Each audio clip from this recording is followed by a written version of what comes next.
Hi, I'm Benjamin Herrmann, and I will be talking about modeling synchronization in periodically forced fluid flows.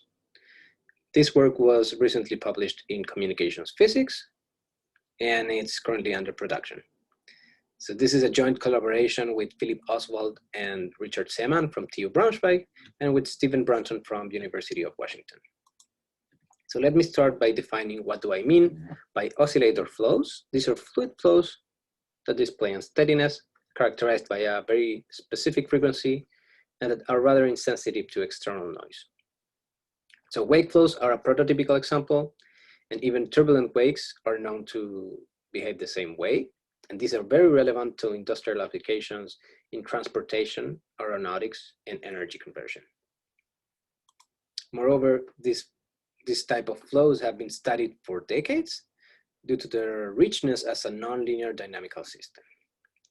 And a great mechanistic model to describe the evolution of dominant patterns in these flows is the Stuart-Landau equation.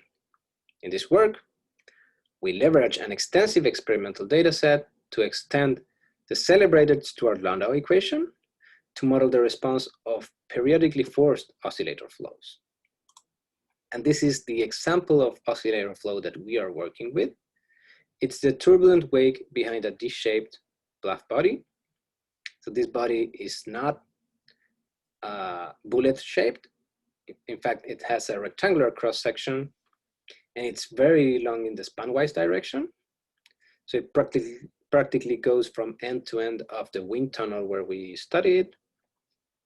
And we conduct experiments at a Reynolds number of 56,000 based on the free stream velocity and body height. The body has two thin slits located at the upper and lower trailing edges through which we do periodic blowing. We have 5 time-resolved pressure sensors located at the rear face of the body. And what we do with these pressure signals is take this weighted average to calculate the output signal X that's characterizing the footprint of the vortex shedding onto the base pressure. So in fact, if you take a look at the power spectral density of X, you will see one lonely peak located at the natural frequency of the system, omega 0.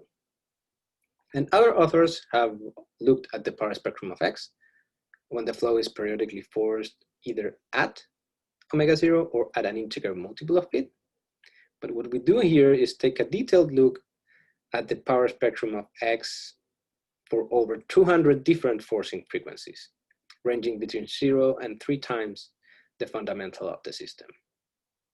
And if you take those 200 power spectra and vertically stack them one next to the other, we get one of these heat maps. And we have 6 of them because we consider 3 forcing amplitudes and 2 forcing configurations. So what we call symmetric forcing, where we are blowing through a top and bottom jets simultaneously. So with pulse blowing through a top and bottom at the same time.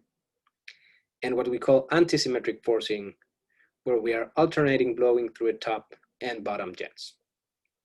And as you can see, the responses of the wake, as described by these heat maps, are quite different depending on the type of actuation.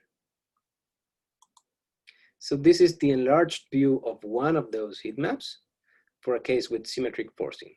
So just to give you some intuition about this plot, both axes are frequencies, where the horizontal axis is the forcing frequency, omega f, and the vertical axis, capital omega, is the frequency content of the signal X that's characterizing the wave dynamics.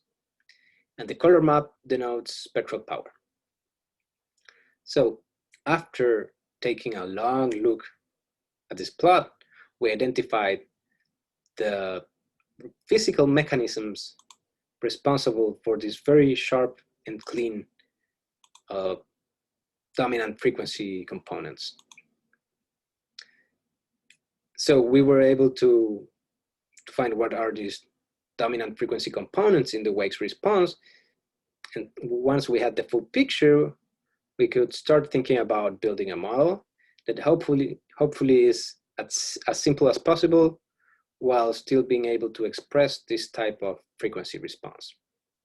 So what you'll see in this last column of the slide is same type of plots, but now for numerical simulations of an ODE model, where our starting point is the Stuart-Landau equation. So the Stuart-Landau equation with appropriate coefficients sigma and L will exhibit self-sustained oscillations. Now, if we add a harmonic forcing term, we get this type of signature. Now we want to force the system at omega f, but get responses at different frequencies.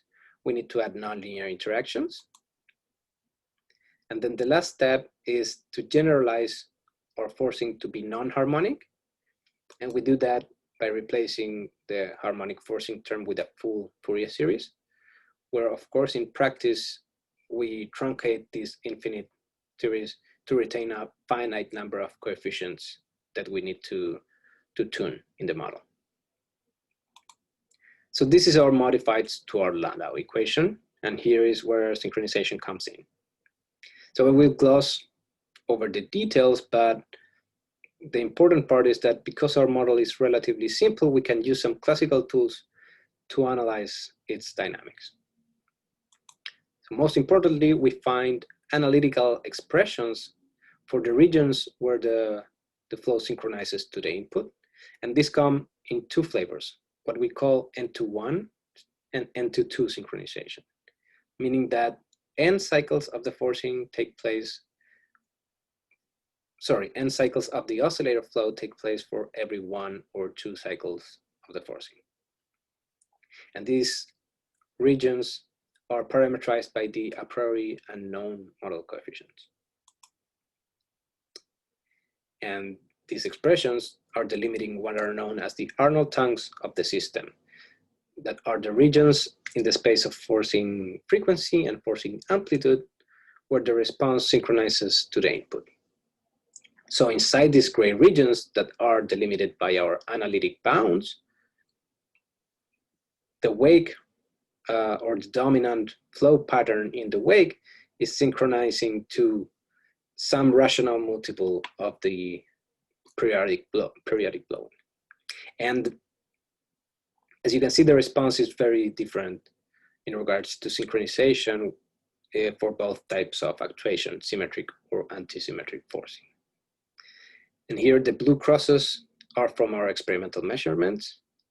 So just to be clear, we are comparing results from approximations made on an ODE model versus measurements from a fully turbulent flow field. And by the last part of our paper, we take a look at how we can use these analytic expressions to solve for what the model coefficients need to be, such that by construction, the resulting model respects the synchronization dynamics of the system. Okay, so to summarize, we did an experiment where we found very interesting nonlinear dynamics. We proposed a model to describe those.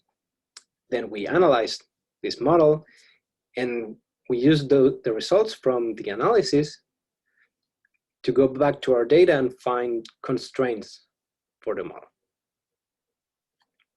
So that's a very interesting perspective that we are looking to investigate further in the future.